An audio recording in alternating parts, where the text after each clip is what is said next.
Dreamland जंगल में सब जानवर और पंछी अच्छा तरह से घुल मिल के रहत रहन स।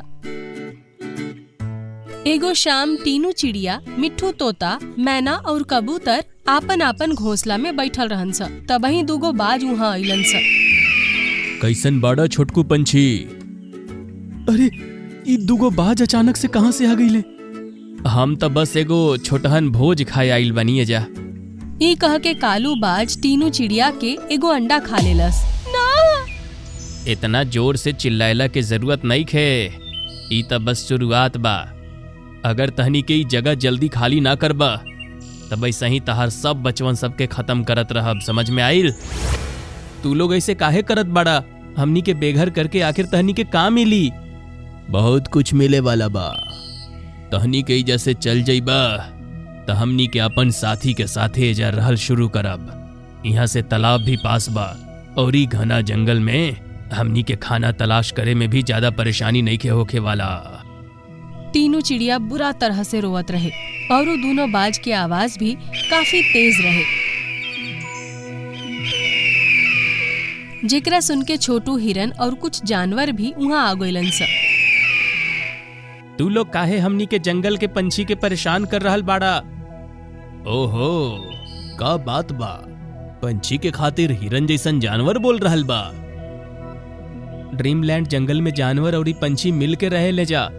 अब तू एजा से जा सकत आड़ा, वरना अच्छा ना होई।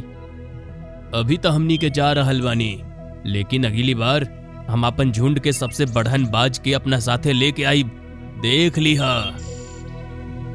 ई कह के वो दोनों वहाँ से चल गइलन स। अब सब पक्षी इस सोच के और परेशान हो गइलन स कि अब वो कौन बाज के साथ लावे के बात करत रहन स। वो दोनों काली पहाड़ी पे आपन मोहल्ला में पहुँचला सन, जहाँ पर सबसे बड़ बाज गोल्डी आपन नवजात शिशु के साथे बैठल रहे। तू दोनों कहाँ से घूम के आ रहल बाड़ा?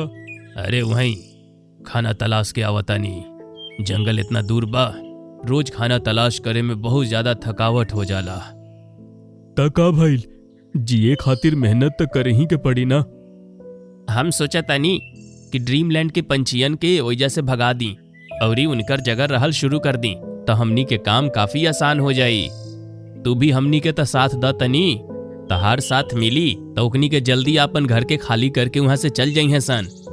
हम ऐसन कभी नहीं की करे वाला। वो बेचारा छोटहन पंछी के बेघर करके हम कभी भी सुकून के सांस ना ले पाई।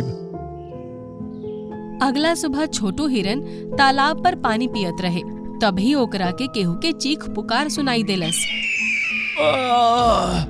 हे भगवान! ई कौना की आवाज है? ई सुन के ऊ ऊपर नजर उठा के देखलस तो गोल्डी बाज ऊपर आसमान में बहुत मुश्किल से उड़ पावत रहे। ओकर पंख में बुरा तरह से पतंग के मांझा फंस गइल रहे।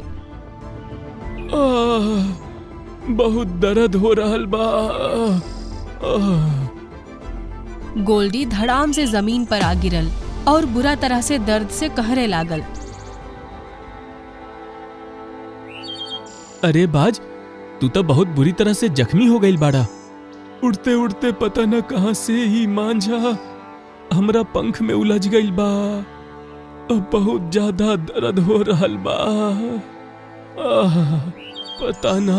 पता ना अभी हमरा देह से कैसे निकल पाई।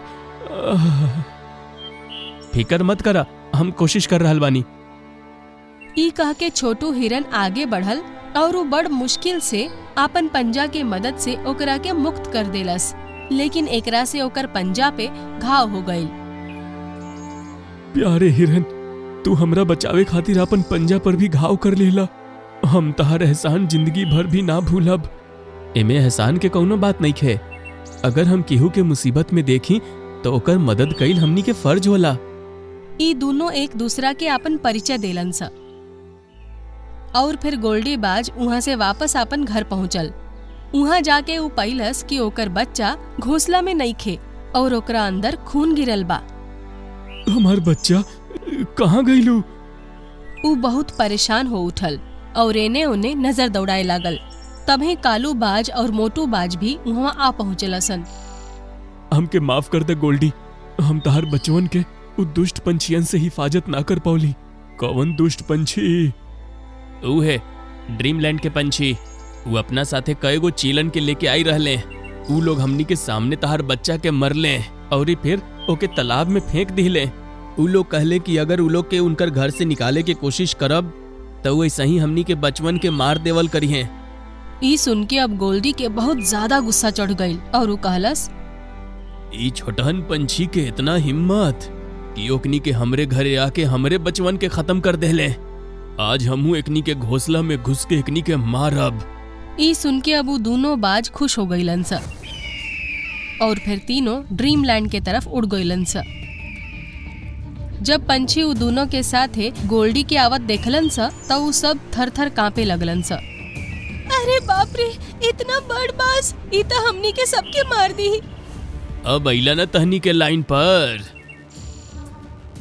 वो दोनों बाज पंछियन पे चोंच से हमला करे लगलन सा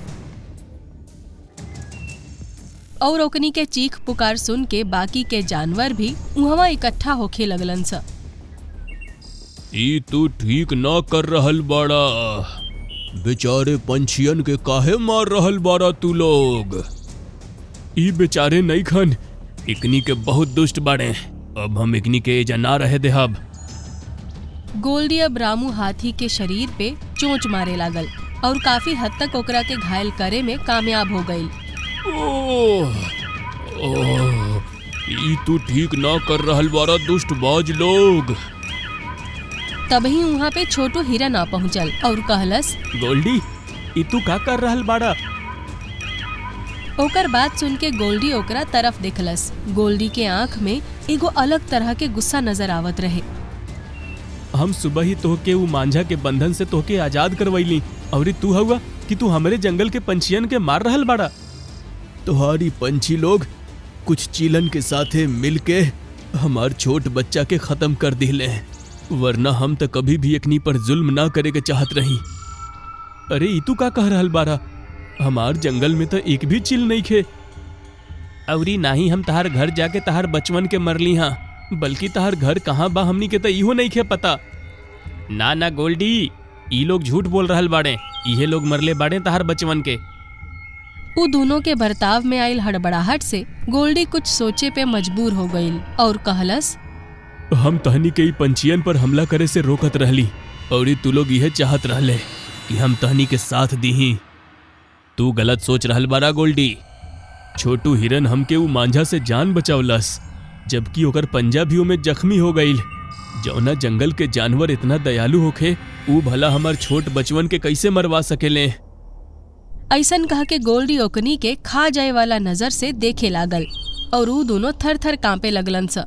तू ही हमके भड़कावे खातिर हमार बचवन के जान ले लेना। नाना गोल्डी, ई कलुआ के आइडिया रहे।